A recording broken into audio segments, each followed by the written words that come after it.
Welcome to my channel Edu Triangle. Class 10th का chapter है circles. पहले तो पढ़ेंगे व्हाट इज सर्कल। सर्कल एक 2D डायग्राम है। 2D मतलब इसको रिप्रेजेंट करने के लिए दो एक्सिस की जरूरत पड़ेंगे, एक्स एंड वाई, तब जाके ये रिप्रेजेंट किया जा सकता है। सर्कल में सारे पॉइंट एक ही प्लेन पे होना चाहिए। All points on a plane. Let's ये प्लेन है और प्लेन में एक फिक्स्ड पॉइंट है ओ। इस फिक्स्ड पॉइंट से फिक्स्ड डिस्टेंस पे कोई भी डिस्टेंस मान सकते हो, ये भी मान सकते हो या इससे बड़ा भी मान सकते हो। मैंने रैंडम मान लिया। इतने डिस्टेंस पे, फिक्स्ड डिस्टेंस पे सारे पॉइंट का कलेक्शन, यानी यहाँ से फिक्स्ड डिस्टेंस, लेट से यहाँ पे आ रहा है, ये फिक्स्ड डिस्टेंस यानी ये इक्वल है, ये इक्वल है। यहाँ से फिक्स्ड डिस्टेंस पे सारे पॉइंट्स का कलेक्शन सर्कल बनाता है और ये सारे पॉइंट एक ही प्लेन में होना चाहिए। मतलब हो जाएगा इसका definition, a circle is a collection of all points. मतलब सभी पॉइंट्स का एक कलेक्शन है इन अ प्लेन, एक ही प्लेन में होना चाहिए वो सारे points, which are at a constant. मतलब ये जो डिस्टेंस है ये सेम है।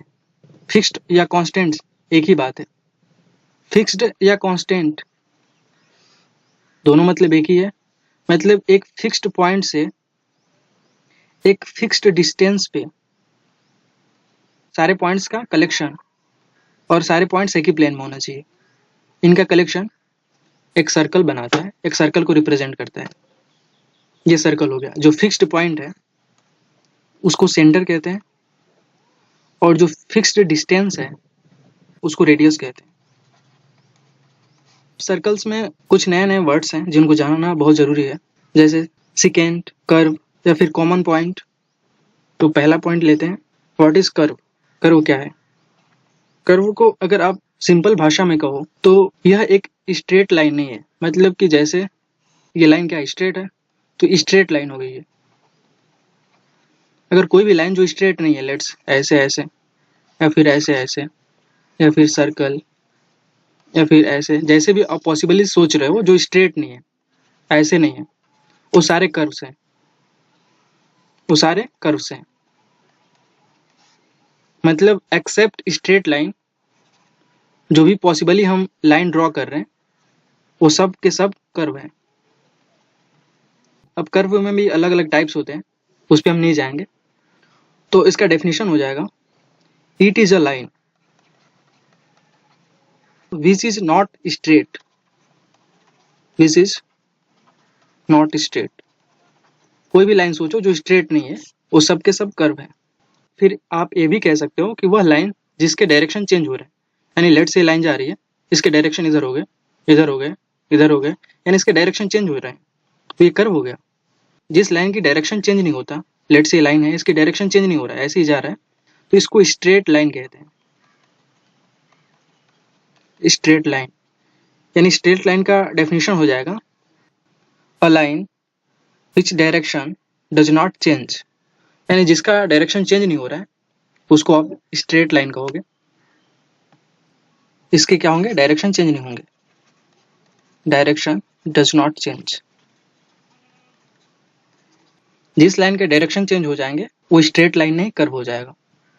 कॉमन पॉइंट, कॉमन पॉइंट किसे कहते हैं या क्या होता है? लेट्स दो स्ट्रेट लाइन है, ये ऐसे, इसका डायरेक्शन चेंज नहीं हो रहा, और ये कैसे है, हमने मान लिया कि L1 लाइन है और ये L2 लाइन है। तो इनका कॉमन पॉइंट वह होता है जो दोनों जिस बिंदु पर इंटरसेक्ट कर रहे हैं, यहाँ पे इंटरसेक्ट कर रहे हैं, यानी यह पॉइंट लेट से 1 और 2 है, तो ये पॉइंट L1 को भी सेटिस्फाई करेगा और ये पॉइंट L2 को भी सेटिस्फाई करेगा, यानी ये क्या हो गया? Common point. अब ये कहीं भी एक दूसरे को इंटरसेक्ट नहीं कर रहे हैं, ये इस डायरेक्शन में जा रहा है और ये इस डायरेक्शन में जा रहा है। अब ये दोबारा कहीं इंटरसेक्ट नहीं करने वाले हैं, यानी इनका कॉमन पॉइंट एक हो गया। अगर वही मैंने ऐसे बना दिया, लेट्स ऐसे, और एक स्ट्रेट लाइन ऐसे ड्रॉ कर दिया, ये L1 है, इसको कर्व को मैंने C1 मान लिया, तो आप देख रहे हो कि ये स्ट्रेट लाइन तीन जगह इंटरसेक्ट कर रहा, 1 2 3। तो इनके बीच 3 कॉमन पॉइंट हो गए। लेट्स कॉमन पॉइंट को मैं CP से रिप्रेजेंट कर रहा हूँ, CP1, CP2 एंड CP3। इनके बीच 3 कॉमन पॉइंट हो गए। वही अगर हम सर्कल का देखें तो सर्कल ऐसे है और ये लाइन ऐसे जा रहा है, तो इनका कॉमन पॉइंट 2 है। देखो 1 2। अगर ये सर्कल है और ये स्ट्रेट लाइन है, ये टच करते हुए जा रहा है, तो कॉमन पॉइंट कितना है? 1, क्योंकि यहाँ पे ओनली इंटरसेक्ट एक ही जगह कर रहा है, तो इसलिए इनका कॉमन पॉइंट 1 है, इनका कॉमन पॉइंट 2 है। कॉमन पॉइंट क्लियर हो गया। अब आते हैं सेकेंड पे। सेकेंड कब कहते हैं? सेकेंड मतलब होता है कोई भी स्ट्रेट लाइन है, किसी कर्व को वो 2 या 2 से अधिक बार इंटरसेक्ट करता है। लेट्स ये हमने कर्व लिया, इसको ये लाइन कितनी बार इंटरसेक्ट कर रहा है? 3 बार इंटरसेक्ट कर रहा है। यानी डेफिनेशन क्या है कि स्ट्रेट लाइन, एक स्ट्रेट लाइन है, किसी कर्व को 2 या 2 से अधिक बार अगर इंटरसेक्ट कर रहा है तो वो स्ट्रेट लाइन को सेकेंड कहते हैं। यानी ये लाइन सेकेंड हो गई इस कर्व का। ऐसे कोई कर्व है, इसकी मैं बात करूं तो ये स्ट्रेट लाइन है L1 और एक कोई कर्व है वो C1। तो आप देख रहे हो कि जो लाइन है कर्व को एक ही जगह इंटरसेक्ट कर रही है। कॉमन पॉइंट 1 और इसमें कॉमन पॉइंट 3। अगर कॉमन पॉइंट 2 या 2 से अधिक है, कॉमन पॉइंट 2 या 2 से अधिक है, अगर कोई स्ट्रेट लाइन है किसी कर्व को मतलब ऐसे काट रही है कि उसका कॉमन पॉइंट 2 या 2 से अधिक है, तो वह लाइन क्या होगी? सेकेंड। जैसे इसमें देखो कॉमन पॉइंट 1 है, कॉमन पॉइंट 1 है यानी 2 से कम है ये। तो अगर कॉमन पॉइंट 1 होता है तो उसको हम कहते हैं टेंजेंट। टेंजेंट कहते हैं। यानी ये लाइन L1 C1 का टेंजेंट हो गई। L1 टेंजेंट हो गई C1 की। समझ रहे हो ना? जिसका कॉमन पॉइंट एग्जैक्टली 1 हो, एग्जैक्टली 1। जैसे सर्कल है, ये स्ट्रेट लाइन है, एक ही जगह ये टच कर रहे हैं, तो ये L1 है और ये सर्कल C1। तो L1 क्या हो गया? L1 टेंजेंट हो गया C1 का। बात समझ में आ रहा है? आप देख रहे हो कि सेकेंड के लिए क्या होना चाहिए? कॉमन पॉइंट, जो कॉमन पॉइंट है वो ग्रेटर देन इक्वल टू 2 होना चाहिए सेकेंड के लिए। और टेंजेंट के लिए कॉमन पॉइंट एग्जैक्टली 1 होना चाहिए। हमारे पास एक सर्कल है और एक स्ट्रेट लाइन है। देखो हमने अलग अलग 3 सर्कल ड्रा कर लिया। हमारे पास एक सर्कल है और एक स्ट्रेट लाइन है, तो हम सर्कल और स्ट्रेट लाइन से अलग अलग 3 कॉम्बिनेशन ही बना सकते हैं। 3 से ज़्यादा हम कॉम्बिनेशन नहीं बना सकते, इसलिए हमने 3 सर्कल ड्रॉ अलग अलग किया है। तो जैसे ये स्ट्रेट लाइन हमने लिया, या तो एक ऐसे ड्रॉ कर सकते हो इन दोनों कॉम्बिनेशन, या फिर सर्कल को इंटरसेक्ट करते हुए ड्रॉ कर सकते हो, या फिर एक सर्कल को बिल्कुल टच करते हुए ड्रॉ कर सकते हो। चौथा और कोई पॉसिबल केस ही नहीं है। ये 3 केस ही है। ये L1 है, C1, L2, C2, L3, C3। इसमें क्या है कि जो स्ट्रेट लाइन है और कर्व है इनके बीच कोई इंटरसेक्शन पॉइंट नहीं है, यानी इनके बीच कॉमन पॉइंट क्या है? 0। यहाँ पे देखो कि जो सर्कल है और जो स्ट्रेट लाइन है उनके बीच कॉमन पॉइंट 2 है। एक यहाँ पे इंटरसेक्ट कर रहा है और यहाँ पे, तो इसके कॉमन पॉइंट 2 हो गए। इसमें देखो जो लाइन है सर्कल को एक जगह टच कर रहा है, यानी एक जगह ही इंटरसेक्ट कर रहा है, यानी इसका कॉमन पॉइंट 1 हुआ। इतना ही पॉसिबल है और चौथा केस पॉसिबल है ही नहीं। या तो लाइन सर्कल को इंटरसेक्ट नहीं करेगा, या फिर लाइन सर्कल को 2 जगह इंटरसेक्ट करेगा, या फिर स्ट्रेट लाइन सर्कल को एक जगह इंटरसेक्ट करेगा। ये 3 ही पॉसिबल केस है। तो अगर कॉमन पॉइंट 0 है, यानी कोई इंटरसेक्शन पॉइंट है ही नहीं, कोई कॉमन पॉइंट है ही नहीं, तो उस लाइन को हम कहते हैं, L1 को हम कहेंगे नॉन इंटरसेक्टिंग लाइन। इसको कहेंगे non intersecting line. Non intersecting line. अगर कोई कॉमन पॉइंट नहीं है तो उसको नॉन इंटरसेक्टिंग लाइन कहेंगे। जैसे L1 नॉन इंटरसेक्टिंग लाइन हो गया। अब जहाँ पे कॉमन पॉइंट 2 है, तो अभी हमने क्या पढ़ा कि अगर कोई स्ट्रेट लाइन है किसी कर्व को 2 या 2 से अधिक जगह काटती है, इंटरसेक्ट करती है, तो उस लाइन को हम सेकेंड कहते हैं। तो यहाँ पे L2 क्या हो जाएगा? सेकेंड। अब देखो यहाँ पे कॉमन पॉइंट कितने हैं, एक। अभी हमने पीछे क्या पढ़ा कि अगर कोई लाइन स्ट्रेट लाइन है, अगर किसी कर्व को एक जगह टच करती है यानी उसका कॉमन पॉइंट एक है, तो उस लाइन को हम कहते हैं, यानी L3 को हम कहेंगे टेंजेंट, टेंजेंट कहेंगे। बस यही 3 पॉसिबल केस है, एक स्ट्रेट लाइन और एक सर्कल को लेके। अब नेक्स्ट देखते हैं, टेंजेंट बहुत ज़्यादा इंपॉर्टेंट है। यानी टेंजेंट को आप क्या कह सकते हो कि जिस लाइन और कर्व के बीच कॉमन पॉइंट कितने हो, एक, उसको आप टेंजेंट कहोगे।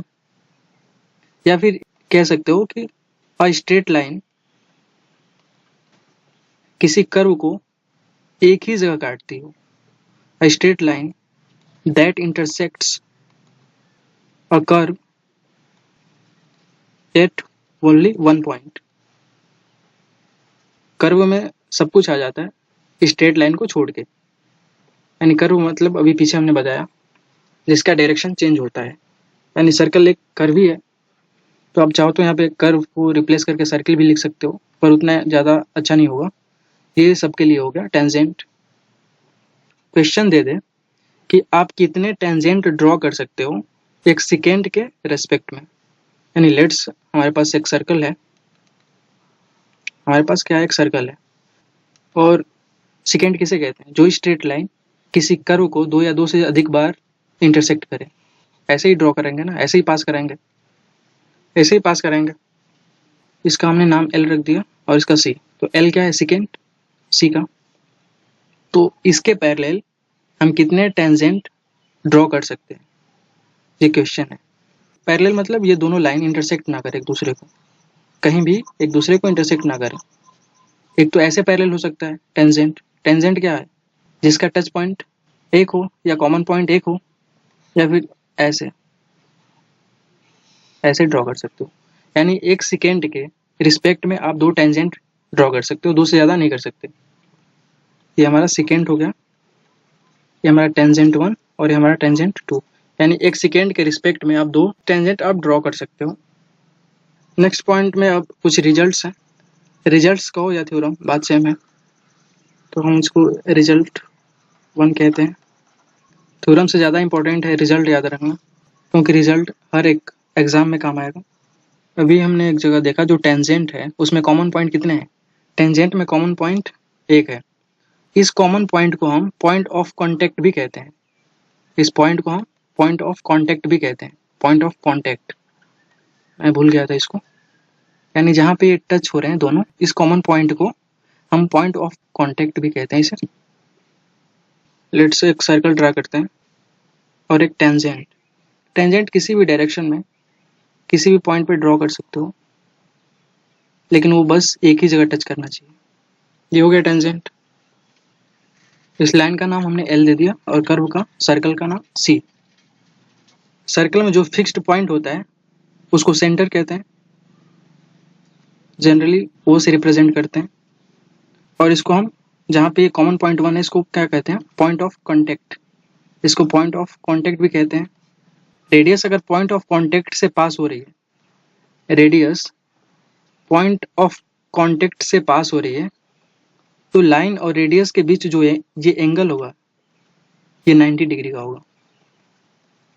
कैसे भी आप सर्कल ड्रॉ करो, लेट्स से ऐसे सर्कल ड्रॉ किया और ये कोई टेंजेंट ड्रॉ किया, इस सर्कल का रेडियस इस कांटेक्ट ऑफ पॉइंट से पास कर रही है, ये जो रेडियस है पॉइंट ऑफ कांटेक्ट से पास कर रही है अगर, तो इन दोनों के बीच, ये लाइन है और रेडियस के बीच जो ये एंगल बनेगा ये 90 डिग्री बनेगा। यह रिजल्ट है, इसको भी प्रूव करेंगे। प्रूव ऐसे करेंगे कि अगर एक पॉइंट है और एक स्ट्रेट लाइन है, तो इस पॉइंट का डिस्टेंस इस लाइन से मिनिमम तब होगा जब इस पॉइंट से जो लाइन गुजर रही है वो लाइन इस लाइन पे परपेंडिकुलर अगर होगा, लेट्स से 90 डिग्री ये एंगल बनाएगा, तो ये जो डिस्टेंस होगा ये मिनिमम होगा। समझ रहे हो मैं क्या कह रहा हूँ, कि एक पॉइंट है, लेट्स P1 इसको दे दिया हमने, एक पॉइंट है, इस पॉइंट का डिस्टेंस इस लाइन से मिनिमम तभी होगा जब इस पॉइंट से पास करने वाली लाइन, जो सेकेंड लाइन है जिससे हम डिस्टेंस मेजर कर रहे हैं, उस लाइन को 90 डिग्री एंगल पे इंटरसेक्ट करें। अगर मान लो यही लाइन यहाँ पे इंटरसेक्ट कर रही है तो ये एंगल क्या है, 90 से कम है। अगर यही लाइन यहाँ से इंटरसेक्ट कर रही है, ये लाइन यहीं से पास होनी चाहिए, अगर यहाँ पे इंटरसेक्ट कर रही है तो ये एंगल 90 से ज़्यादा है। यानी जहाँ पे ये 90 का एंगल बनाएगी इस लाइन के रिस्पेक्ट में, वो डिस्टेंस यानी ये डिस्टेंस मिनिमम होगा। इसी का हम यूज़ करने वाले हैं यहाँ पे। तो हमने यहाँ पे कोई पॉइंट क्यू मान लिया, ठीक है। इस पॉइंट का हमने सीपी नाम दे दिया। आप देख रहे हो कि ओ से जो सीपी का डिस्टेंस है, यानी हमने इसको पी नाम दे दिया, यानी ओपी का जो डिस्टेंस है वो कितना है, रेडियस आर। ये रेडियस ये तो है आर। अब देखो ओ का जो क्यू से डिस्टेंस है, ये क्यू है,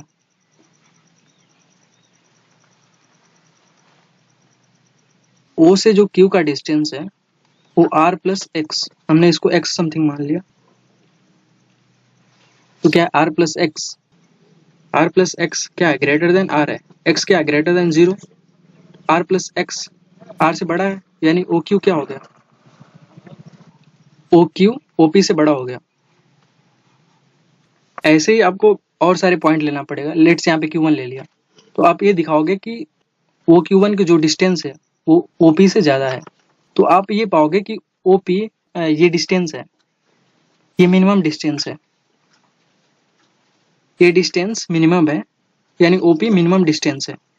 तो अभी हमने क्या कहा कि जिस पॉइंट से डिस्टेंस मिनिमम होता है तो उस पॉइंट से पास करने वाली लाइन सेकेंड लाइन पे 90 डिग्री की एंगल बनाएगी, तभी वो जाके मिनिमम होगा। यानी जो OP डिस्टेंस है वो मिनिमम तभी होगा जब O से पास करने वाली लाइन जिससे हम डिस्टेंस मेजर कर रहे हैं उस लाइन पे 90 डिग्री का एंगल बनाए। बस यही है, जो 90 डिग्री का एंगल बना रही है और वो सेंटर से पास कर रही है, यानी ये वाली लाइन, इस लाइन को नॉर्मल भी कहते हैं। बस इसी का यूज किया हमने। हमारे पास एक पॉइंट है और एक सर्कल है, हमें ये बताना है कितने टेंजेंट पॉसिबल है। तो टॉपिक है number of tangents from a point on a circle. हमारे पास एक पॉइंट है और एक सर्कल है, हमें ये बताना है कि कितने टेंजेंट पॉसिबल है। तो हम अलग अलग 3 सर्कल बना लेते हैं। हमने अलग अलग 3 सर्कल बना लिया।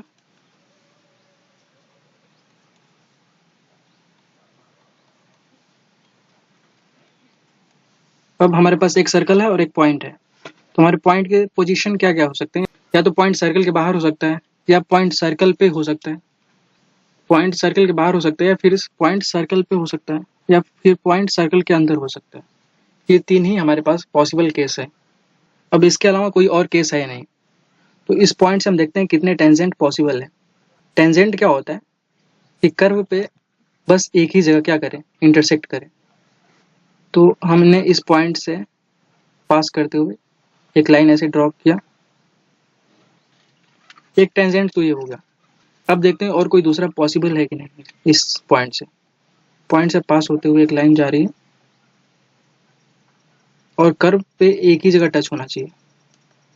यानी अगर पॉइंट बाहर है, पॉइंट क्या है, आउटसाइड, लेइंग आउटसाइड है, लेइंग आउटसाइड। अगर पॉइंट आउटसाइड है तो हमारे पास पॉसिबल 2 ही टेंजेंट है। तो हमारे पास इस केस में 2 टेंजेंट पॉसिबल है। लेट्स इस पॉइंट को हमने P नाम दे दिया और जहाँ ये कॉन्टेक्ट पॉइंट है T1 T2 नाम दे दिया। यानी हमारे पास PT1 एक टेंजेंट है और PT2 दूसरा टेंजेंट है। हमारे पास 2 टेंजेंट पॉसिबल है अगर पॉइंट सर्कल के बाहर है। अगर पॉइंट सर्कल पर है तो कोई भी लाइन आप पॉसिबली ड्रॉ कर सकते हो, इनके बीच एक ही कॉमन पॉइंट होना चाहिए। तो या तो आप ऐसे कर सकते हो, इसके अलावा कोई भी आप ड्रॉ करोगे वो कर्व को एक से अधिक बार काटेगा, कैसे भी ड्रॉ करो। यहाँ पे इनफाइनाइट लाइन आप ड्रॉ कर सकते हो इस पॉइंट से पास होते हुए। कोई भी पॉइंट है, इस पॉइंट से पास होते हुए इनफाइनाइट लाइन पॉसिबल है। जैसे लेट्स मैंने ये पॉइंट ले लिया, इस पॉइंट से इनफाइनाइट लाइन पास करेंगे, समझ रहे हो ना।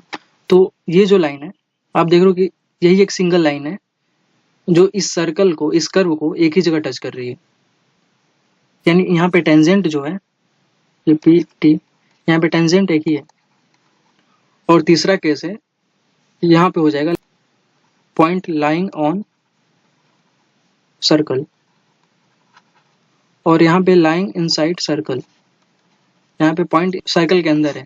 जब पॉइंट सर्कल के अंदर है तो टेंजेंट पॉसिबल ही नहीं है। टेंजेंट क्या होता है कि जो कर्व को एक ही जगह टच करे।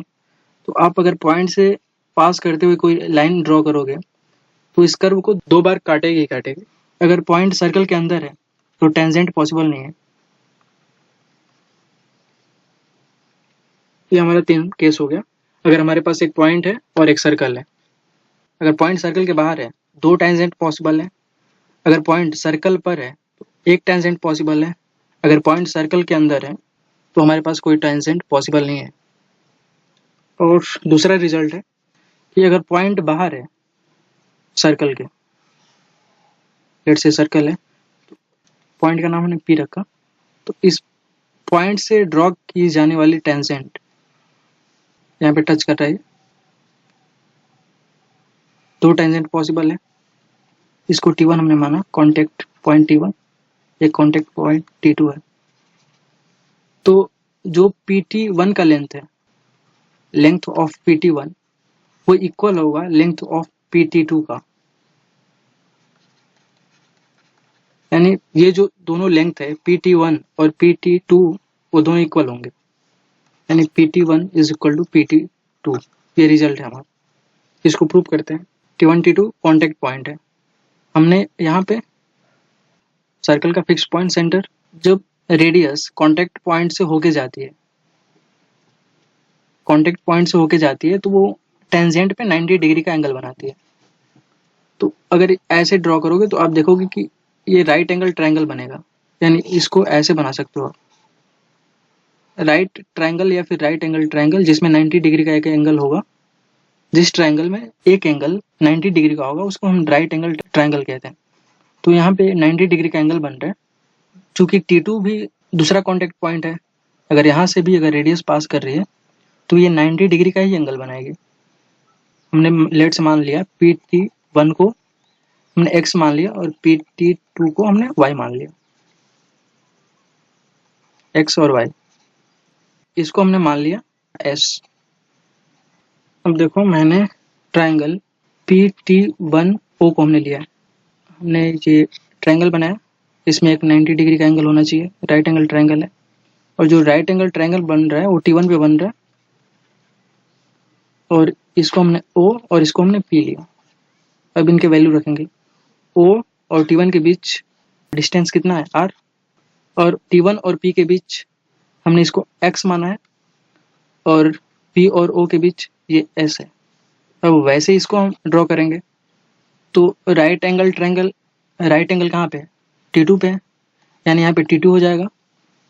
इसको हमने P लिया और इसको हमने O लिया। अब देखो T2 और O के बीच की डिस्टेंस R है, ये R हो गया, और P और O के बीच S, और P एंड T2 के बीच हमने इसको Y माना है। अब यहाँ पे हम पाइथागोरस रूल लगाएंगे। पाइथागोरस हमेशा राइट एंगल ट्रायंगल पे यूज होता है।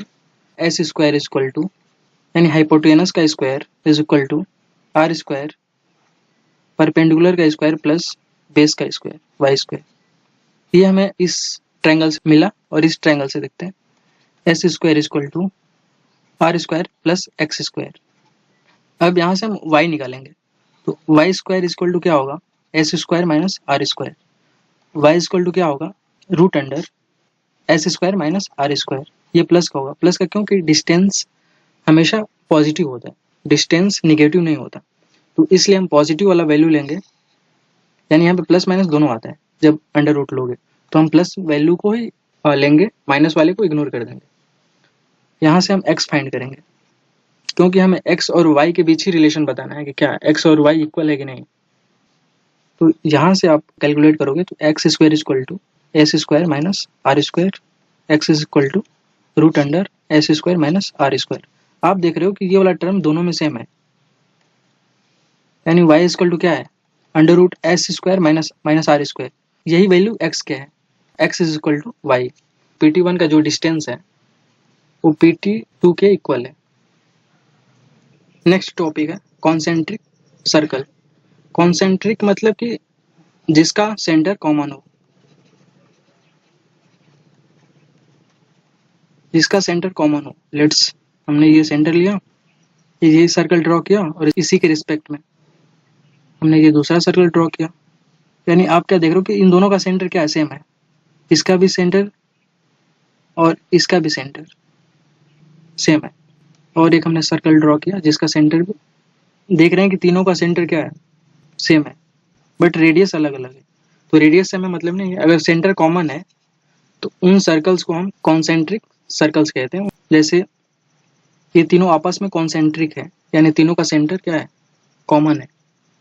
कॉन्सेंट्रिक सर्कल पे एक रिजल्ट है, रिजल्ट 3। अगर हमारे पास दो कॉन्सेंट्रिक सर्कल है,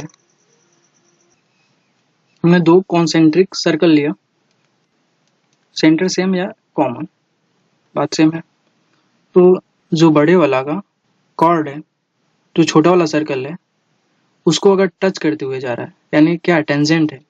यानी अगर बड़े वाला का कॉर्ड छोटे वाले का टेंजेंट है, ये जो कॉन्टेक्ट पॉइंट है इस टेंजेंट को बाइसेक्ट करता है। ये पॉइंट इस टेंजेंट को बाइसेक्ट करता है, यानी ये दोनों इक्वल हो जाएंगे। इसको हमने मान लिया कॉमन पॉइंट CP, इसको हमने मान लिया लेट्स AB, इसको P मान लेते हैं। AP का जो डिस्टेंस होगा वो बराबर होगा PB के। ये जो पॉइंट है इस कॉर्ड को बाइसेक्ट करेगा, बस यही रिजल्ट है। इसका अभी हम प्रूफ देखेंगे। लेट्स, हमने इसका रेडियस कैपिटल R मान लिया, बड़े वाले का हमने रेडियस, सेंटर तो सेम है, इसका रेडियस हमने क्या मान लिया, कैपिटल R, और छोटे वाले का रेडियस स्मॉल r मान लिया हमने, ठीक है। और इस डिस्टेंस को हमने x मान लिया और इसको हमने y मान लिया, यानी हमारे पास दो ट्रायंगल बनेंगे। ये डिस्टेंस क्या हो गया, r, सेंटर वो है, डिस्टेंस r ही तो होगा, बड़े वाले सर्कल का रेडियस। हमारे पास दो राइट एंगल ट्रायंगल प्रेजेंट है, 90 डिग्री का एंगल P पे बन रहा है, ये P है, POA। एक तो ये राइट एंगल ट्रायंगल हो गया और दूसरा है POB। हमारे पास दो राइट एंगल ट्रायंगल हो गए। अब देखो, PO का डिस्टेंस R है और PA को हमने x मान रखा है, और OA का डिस्टेंस कैपिटल बड़े वाले सर्कल का रेडियस है। इसमें भी देखो, OP R स्मॉल r है, OB कैपिटल R बड़े वाले सर्कल का रेडियस, और PB को हमने y माना है। यहाँ से फिर वही पाइथागोरस रूल लगाओगे, x is equal to Y आएगा। यानी यहाँ से आप निकालोगे क्या, R square is equal to small r square plus X square, X आ जाएगा root under capital R square minus small r square, और इसमें से आप निकालोगे तो r square plus Y square is equal to capital R square, यानी Y square आएगा root under capital R square minus r square. Result 4 में एक पॉइंट है और एक सर्कल, पॉइंट सर्कल के बाहर है, लेट्स ये सर्कल और ये पॉइंट है। अगर पॉइंट सर्कल के बाहर है तो हम दो टेंजेंट ड्रॉ कर सकते हैं। लेट्स, ये एक टेंजेंट हो गया, दूसरा ये टेंजेंट है और ये पॉइंट है। जो कॉन्टेक्ट पॉइंट है उसको हमने T1 मान लिया, ये T1 है और ये T2 है, और ये हमारा पॉइंट है जिससे हम टेंजेंट ड्रॉ किए, और ये सेंटर हमने T1 और T2 को आपस में मिला दिया। ये और ये दोनों साइड इक्वल है, तो ये आइसोसेलेस ट्रायंगल हो गया। आइसोसेलेस मतलब जिसके दो एंगल और दो साइड्स इक्वल होते हैं। तो ये वाला जो एंगल है, लेट्स ये θ1 है, तो ये जो एंगल होगा उसके दोगुना होगा, यानी 2θ1 होगा। इसका मतलब ये है कि angle of T1 P T2 is equal to 2 times angle of T2 T1, और इसको हमने O मान लिया, O। ये रिजल्ट है हमारा। अगर मान लो ये एंगल दिया है तो हम ये एंगल फाइंड कर सकते हैं, अगर ये एंगल दिया है तो हम ये एंगल फाइंड कर सकते हैं, बस यही है। इसको हम प्रूफ भी करेंगे। तो हमारे पास एक आइसोसेलेस ट्रायंगल है, दो साइड्स और दो एंगल, ये साइड इक्वल है, ये हमारा P है, T1 T2, और जो साइड का एंगल होते हैं आपस में इक्वल होते हैं। हमने इसको मान लिया कि θ1 क्योंकि ये इक्वल है, और इसको हमने थीटा मान लिया, यानी इस एंगल को हमने, इस वाले एंगल को हमने थीटा मान लिया, ठीक है। हमें क्या पता है कि किसी भी ट्रायंगल के सभी एंगल का सम 180 होता है, यानी theta plus theta one plus theta one is equal to 180 degree होगा। अब यहाँ से हम थीटा वन फाइंड करेंगे। 2 theta one is equal to 180 degree minus theta, हम 2 से डिवाइड करेंगे दोनों तरफ, theta one is equal to 90 degree minus theta by 2, यानी ये वाला हमारा एंगल तो आ गया। जो थीटा वन इसको माना है हमने, ये तो एंगल आ गया हमारा। तो अभी हमें इसको फाइंड करना है। इसको हमने मान लिया लेट्स थीटा डैश, इसको मान लिया हमने। हमने क्या बताया कि अगर रेडियस कॉन्टेक्ट पॉइंट से पास कर रही है तो टेंजेंट और रेडियस के बीच का एंगल कितना होगा, 90 डिग्री। ये वाला एंगल, ये पूरा एंगल 90 डिग्री होगा, यानी angle O T one P 90 degree होगा। और angle O T one P कितना है, angle O T one P is equal to है angle O T one T two, यानी ये वाला एंगल प्लस ये वाला angle, angle P T one T two इसके इक्वल है। ओ टी वन पी कितना है, 90 degree. O T one T two कितना है, थीटा डैश है। देखो ये वाला जो एंगल है ये है theta dash plus P T one T two, P T one T two ये वाला एंगल है प्लस थीटा वन। अब हमारे पास दो इक्वेशन हो गए। अब इस थीटा वन को हम यहाँ पे रिप्लेस कर देंगे, क्योंकि हमें थीटा डैश और थीटा के बीच रिलेशन फाइंड करना है। Theta one 90 degree minus theta by 2 है, तो यहाँ पे हम थीटा वन की वैल्यू रिप्लेस कर देंगे। तो ये हो जाएगा 90 degree is equal to theta dash plus 90 degree minus का थीटा बाई 2। ये 90 से 90 कैंसिल, यानी theta dash is equal to क्या होगा, थीटा बाई 2, या theta is equal to 2 times theta dash. अभी हमने क्या कहा, angle of T1 P T2 होगा, यानी ये वाला जो एंगल होगा वो दोगुना होगा ये थीटा डैश के, इस वाले एंगल के, ओनली इस वाले एंगल के दोगुना होगा।